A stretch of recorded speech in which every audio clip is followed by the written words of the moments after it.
किशोर academy students, आज इस video में हम क्लास 9th का एप्लीकेशन के पैटर्न को डिस्कस करेंगे।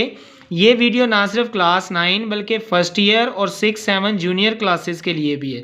बच्चे दरख्वास्त का मजमून लिखना तो जानते हैं, लेकिन दरख्वास्त का पैटर्न ना मालूम होने की वजह से अक्सर उन्हें पता नहीं चलता।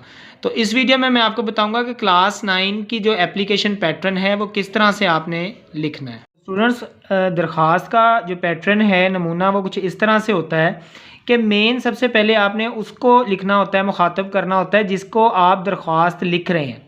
आमतौर पर दरख्वास्त स्कूल के प्रिंसिपल को लिखी जाती है और बच्चे उर्दू में प्रिंसिपल का वर्ड यूज़ करते हैं, जो कि गलत है। आप उर्दू का लफ्ज़ हेड मास्टर करके लिखेंगे, जैसे बाखिदमत जनाब हेड मास्टर साहब, अलिफ बे जीम लाहौर। क्योंकि बोर्ड में कोई भी आपने अपने स्कूल का नाम या ज़ाती आइडेंटिटी नहीं देनी होती, कोई निशानी, तो इस वजह से आप यहाँ पे अलिफ बे जीम का इस्तेमाल कर सकते हैं।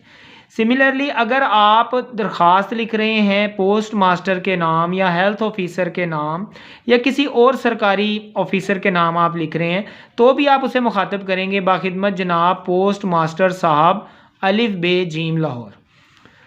तो इस मेन लाइन के बाद आपने लिखना होता है जनाब अली मुद्दबाना गुजारिश है कि। उसके बाद आप एप्लीकेशन का मजमून लिखेंगे। अगर तो आपका दरख्वास्त का मजमून छोटा है तो फिर तो आप एक ही पैराग्राफ का इस्तेमाल करें, लेकिन अगर बड़ा है तो आप पैराग्राफ को दो पैराग्राफ में दरख्वास्त का मजमून लिखेंगे।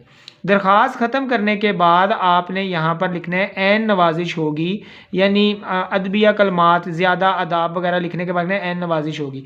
उसके बाद अल अर्ज़ हमज़ा छोटी है बड़ी, यहाँ भी आप अपना कोई नाम वगैरह नहीं लिखेंगे। और ये याद रखें, अल अर्ज़ के बिल्कुल सामने आपने तारीख़ लिखनी है और तारीख़ भी आपने उर्दू में लिखनी है। जिन बच्चों को उर्दू में नहीं लिखना आता वो किसी एक तारीख़ को याद कर लें और फिर हर किस्म की दरख्वास्त में उसको उर्दू में लिख सकते हैं। जैसे मैंने लिखा है 23 यानी 23 जुलाई, उसके बाद कोमा 2022 और हमज़ा। जो 9 क्लास में नेक्स्ट ईयर जाएंगे वो यहाँ पे 2022 की जगह 2023 कर लेंगे, इसलिए आप 23 जुलाई और जो माह है वो आप कोई और भी लिख सकते हैं, जनवरी फरवरी, तो इधर भी 23 लिख लें और यहाँ भी फिर आपको याद रहेगा कि 2023 आपने लिखना है। सो स्टूडेंट्स, ये था हमारा आज की वीडियो का जो टॉपिक था कि किस तरह से आप दरख्वास्त लिखते हैं। नेक्स्ट वीडियोस में मैं तमाम दरख्वास्तें लिख कर और जो भी अहम दरख्वास्त आनी है वो आपको वीडियो अपलोड कर दूंगा। उसकी इन्फॉर्मेशन के लिए आप किशोर एकेडमी यूट्यूब चैनल को सब्सक्राइब कर दें। Thanks for watching.